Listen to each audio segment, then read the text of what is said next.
Ladies and gentlemen, welcome back to Let's Dev. Today we're continuing work on the first phase of our Overwatch 2D Demake. Now last time we recovered from some previous struggles by starting and completing the kit for Overwatch's mascot, Tracer.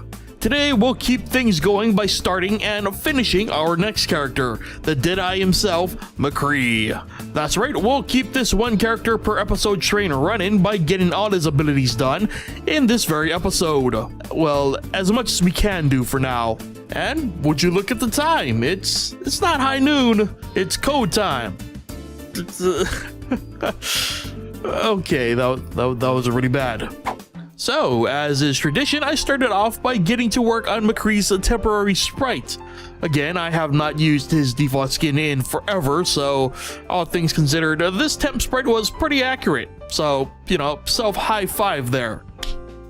Moving on, it was time to focus on the coding, starting with the basics, of course. McCree's left click is one of the more simpler attacks in Overwatch, a slow but deadly 6-shooter, so I set it to fire a bullet once every half second.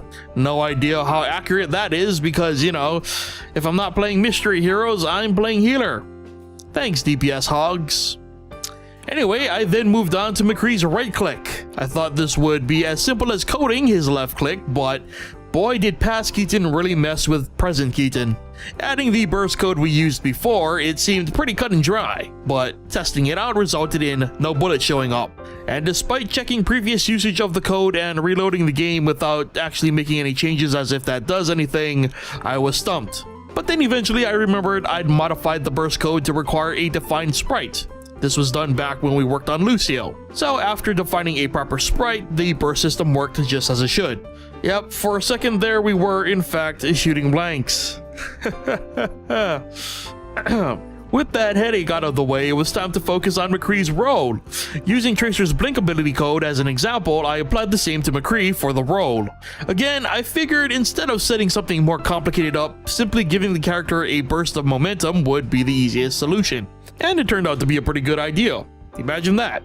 However, this also shed light on something far worse. See, I discovered while testing this, when holding a direction while initiating the roll, the momentum would sometimes continue way beyond its limits, meaning that sometimes McCree would continue rolling straight off the edge, disregarding the code telling him to stop.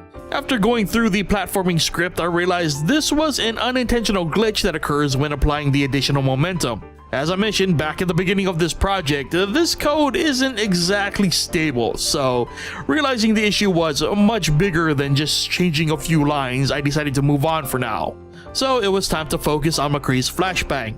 Now, to save time and energy at this point, I decided instead of creating a whole new object for the flashbang, I'd reuse Tracer's bomb as a placeholder. I mean, they both act similarly, and when the time comes to revisit these characters, I'll eventually change it, but for now we just needed an item to toss that deletes itself after some time. And that's about it for McCree's kit. We'll come back to his ultimate because, we need enemies to make it work. I'm likely going to look into fixing my platforming script to include force momentum, but I'm going to do it off video to hopefully save what we've done so far.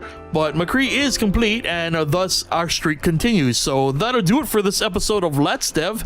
If you enjoyed this video or you enjoy Let's Dev in general, be sure to hit that like button. If you aren't already subscribed, be sure to hit that subscribe button. And as always, be sure to leave your thoughts and opinions on our McCree code in the comment section below. I always love to hear from you guys. Thank you so much for watching, and I'll see you guys next time.